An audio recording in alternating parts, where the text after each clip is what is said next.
ये आकाशवाणी पटना है। अब आप अभिषेक दास से प्रादेशिक समाचार सुनिए। पहले मुख्य समाचार। राज्य में नई सरकार के गठन को लेकर पटना से नई दिल्ली तक एनडीए के घटक दलों के बीच विचार विमर्श और बैठकों का दौर जारी। पटना के गांधी मैदान में शपथ ग्रहण समारोह को लेकर तैयारियां शुरू। नीतीश मंत्रिमंडल की आज अंतिम बैठक में मंत्रिमंडल भंग करने की जाएगी सिफारिश। निर्वाचन आयोग ने राज्यपाल को नवनिर्वाचित विधायकों की सूची सौंपी। राज्य में आदर्श आचार संहिता हुई समाप्त। और राजद ने विधानसभा चुनाव में मिली हार की समीक्षा के लिए आज पटना में नवनिर्वाचित विधायकों और पराजित उम्मीदवारों की बैठक बुलाई। अब समाचार विस्तार से। राज्य में नई सरकार के गठन पर एनडीए गठबंधन के बीच राजनीतिक गतिविधियां तेज हो गई हैं। पटना और नई दिल्ली में एनडीए गठबंधन के सदस्यों के बीच विचार विमर्श और बैठकों का दौर जारी है। कैबिनेट के गठन और मंत्रिपरिषद में विभिन्न पार्टियों के प्रतिनिधित्व सहित कई मुद्दों पर चर्चा जारी है। इस बीच जदयू विधायक दल आज अपना नेता चुनने के लिए पटना में बैठक करेगा। पार्टी के नवनिर्वाचित विधायक सर्वसम्मति से नीतीश कुमार को पार्टी का नेता चुनने की उम्मीद है। भारतीय जनता पार्टी भी आज अपने विधायक दल के नेता का चुनाव करेगी।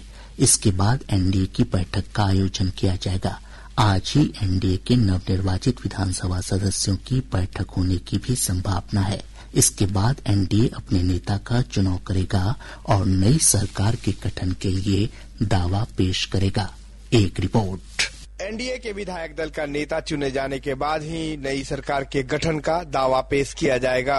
एनडीए गठबंधन के विधायक दल के नए नेता सरकार बनाने का दावा पेश करने के लिए 202 विधायकों के समर्थन की सूची राज्यपाल को सौंपेंगे। इससे पहले मुख्यमंत्री नीतीश कुमार की अध्यक्षता में आज मौजूदा सरकार के मंत्रिमंडल की अंतिम बैठक होगी। बैठक में मंत्रिमंडल भंग करने की सिफारिश की जाएगी ताकि नई सरकार के गठन का मार्ग प्रशस्त हो सके।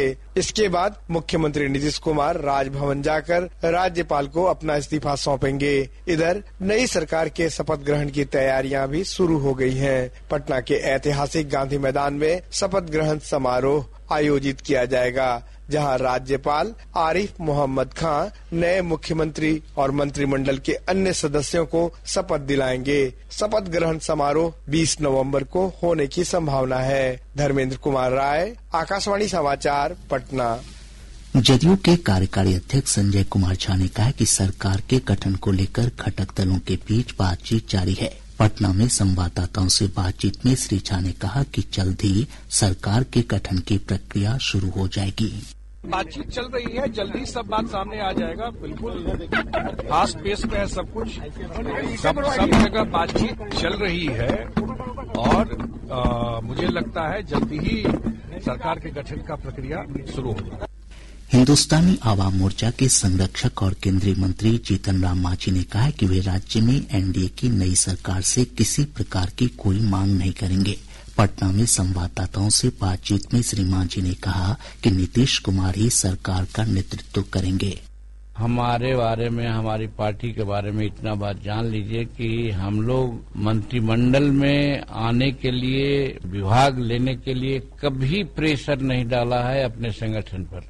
जो लोग दिया है उसी में हम लोग सबर किया है। इस बार भी हमारे लेजिस्लेचर पार्टी की बैठक हुई है पटना में। उन लोगों से अभी वार्ता नहीं हुई है, लेकिन हमने साफ कहा है कि कोई मंत्री पर किसी से मांगने की जरूरत नहीं है। अपने मिलेगा उसी में हम लोग संतुष्ट होंगे।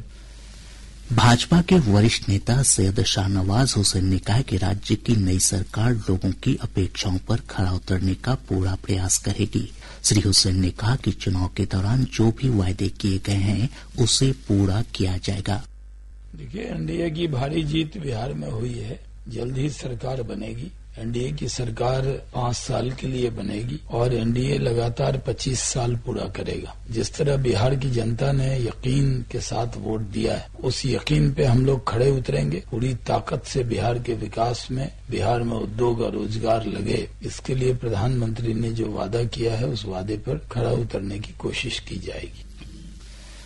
मुख्य चुनाव अधिकारी विनोद सिंह गुंजियाल ने राज्यपाल आरिफ मोहम्मद खां को नवनिर्वाचित 243 विधायकों की सूची सौंप दी है।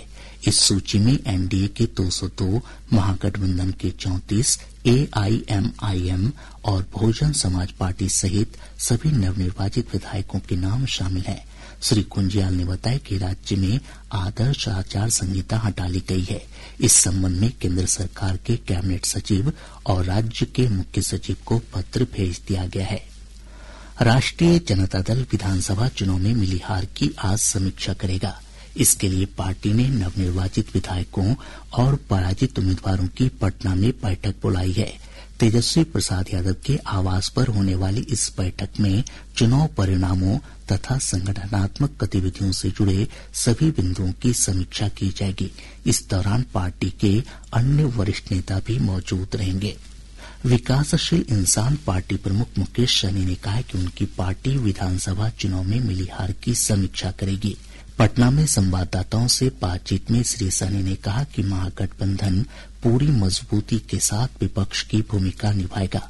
उन्होंने कहा कि नई सरकार को जनता से किए गए अपने सभी वायदे पूरे करने होंगे।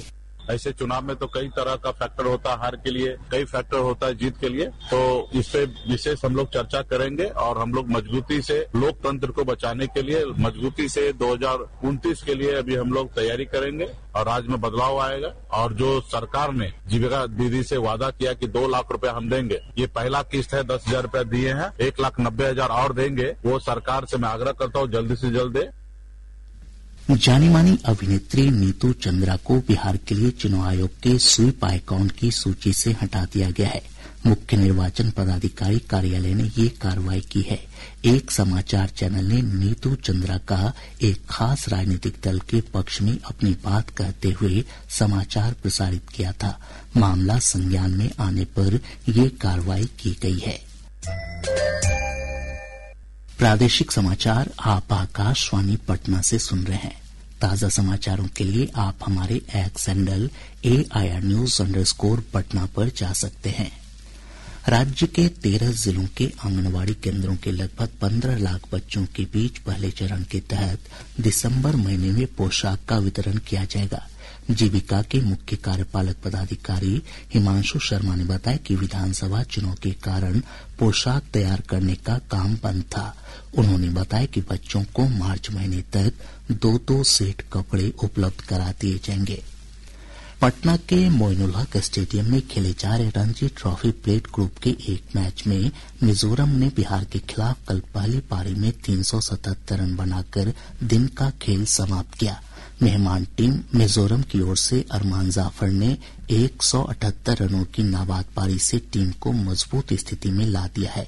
बिहार की ओर से मलयराज, हिमांशु सिंह और खालिद ने एक एक विकेट हासिल किए।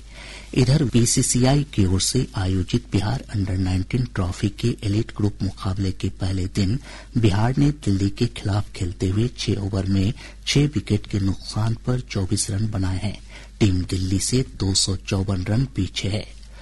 59वीं SGFI राष्ट्रीय ताइक्वांडो चैंपियनशिप में भारतीय खेल प्राधिकरण के पटना सेंटर की मनजीत सिंह राठौड़ ने 78 किलोग्राम भार वर्ग में बेहतरीन प्रदर्शन करते हुए स्वर्ण पदक हासिल किया है।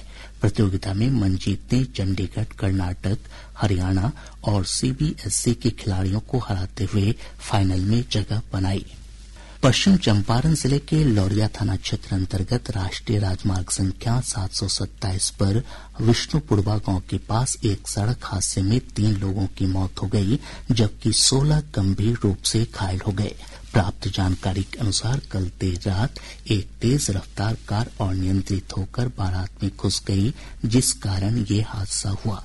इधर भोजपुर जिले के उदबंद नगर थाना क्षेत्र अंतर्गत तेतरिया मोड़ के पास एक पिकअप वैन की चपेट में आने से 2 चचेरे भाइयों की मौत हो गई। पटना के ग्रामीण SP अपराजित लोहान ने नदी थाना क्षेत्र स्थित 6 लेन पर एक मोटरसाइकिल सवार युवक की पिटाई करने के आरोप में 2 पुलिसकर्मियों को निलंबित कर दिया है। पटना जिले के शाहपुर थाना क्षेत्र के त्यारा इलाके से पुलिस ने 2 तस्करों को हथियार और कारतूस के साथ गिरफ्तार किया है। वहीं जिले के फुलवारीशरीफ थाना क्षेत्र के भुसौला से पुलिस ने मादक पदार्थ स्मैक और गांजा के साथ 2 तस्करों की गिरफ्तारी की है। भागलपुर जिले के रंगड़ा थाना क्षेत्र से पुलिस ने उत्तर प्रदेश के 2 ठगों को गिरफ्तार किया है। ये दोनों केंद्रीय गृह मंत्री का पीए बताकर स्थानीय सांसद से पैसे मांग रहे थे। गया जिले के बांके बाजार थाना क्षेत्र के सरहदा जंगल में सीआरपीएफ के जवानों ने सर्च अभियान चलाकर AK-47 राइफल के 42 कारतूस बरामद किए हैं। गोपालगंज जिले के पलथरी चेक पोस्ट पर वाहन जांच के दौरान पुलिस ने एक कंटेनर से 1 करोड़ रुपए मूल्य की शराब के साथ 2 तस्करों को गिरफ्तार किया है। नालंदा जिले के पिंद थाना क्षेत्र के मसियाडी गांव में शराब तस्करों के ठिकाने पर छापेमारी करने पहुंची उत्पाद विभाग की टीम पर असामाजिक तत्वों ने हमला कर दिया। इस दौरान कई राउंड फायरिंग की भी खबर है। पुलिस ने इस मामले में 5 लोगों के खिलाफ नामजद प्राथमिकी दर्ज की है। बोधगया के महाबोधि मंदिर में स्वर्ण शिखर परियोजना की 12वीं वर्षगांठ के अवसर पर समारोह आयोजित किया गया। समारोह में 300 से अधिक बौद्ध भिक्षु समेत अंतर्राष्ट्रीय बौद्ध संघों के प्रतिनिधि और अन्य गणमान्य लोग मौजूद थे। अब पटना से प्रकाशित प्रमुख समाचार पत्रों की सुर्खियां। आज के सभी समाचार पत्रों ने राज्य में नई सरकार के गठन को लेकर जारी हलचल की खबरों को प्रमुखता से प्रकाशित किया है। हिन्दुस्तान की सुर्खी है, सूबे में आचार संहिता खत्म, सभी नवनिर्वाचित विधायकों की सूची राज्यपाल को सौंपी। दैनिक जागरण लिखता है, 20 को 10वीं बार मुख्यमंत्री बनेंगे नीतीश। कल एनडीए विधायक दल की बैठक में होगी नाम की औपचारिक घोषणा। गांधी मैदान में शपथ ग्रहण समारोह। प्रभात खबर ने लिखा है, नई सरकार का फार्मूला तय, जदयू भाजपा से 15-15, लोक जनशक्ति पार्टी से 3 और हिंदुस्तानी आवाम मोर्चा तथा राष्ट्रीय लोक मोर्चा से होंगे 1-1 मंत्री। दैनिक भास्कर ने लालू प्रसाद परिवार में चल रहे अंतर्कलह को प्रमुखता देते हुए लिखा है, रोहिणी ने भाई तेजस्वी और भाभी पर कई गंभीर आरोप लगाए। राष्ट्रीय सहारा लिखता है, एसआईआर पर केंद्र सरकार को घेरने की तैयारी, कांग्रेस ने 12 राज्यों के नेताओं को बुलाया नई दिल्ली। आज अखबार लिखता है, सारण में 29 महिला सिपाहियों पर कार्रवाई, एसएसपी ने रोका वेतन। और अब अंत में मुख्य समाचार एक बार फिर। राज्य में नई सरकार के गठन को लेकर पटना से नई दिल्ली तक एनडीए के घटक दलों के बीच विचार विमर्श और बैठकों का दौर जारी। पटना के गांधी मैदान में शपथ ग्रहण समारोह को लेकर तैयारियां शुरू। नीतीश मंत्रिमंडल की आज अंतिम बैठक में मंत्रिमंडल भंग करने की जाएगी सिफारिश। निर्वाचन आयोग ने राज्यपाल को नवनिर्वाचित विधायकों की सूची सौंपी। राज्य में आदर्श आचार संहिता हुई समाप्त। और राजद ने विधानसभा चुनाव में मिली हार की समीक्षा के लिए आज पटना में नवनिर्वाचित विधायकों और पराजित उम्मीदवारों की बैठक बुलाई। इसके साथ ही आकाशवाणी पटना से प्रसारित प्रादेशिक समाचार का ये अंक समाप्त हुआ। आकाशवाणी पटना से अगला समाचार बुलेटिन दोपहर 2 बजे प्रसारित किया जाएगा। नमस्कार।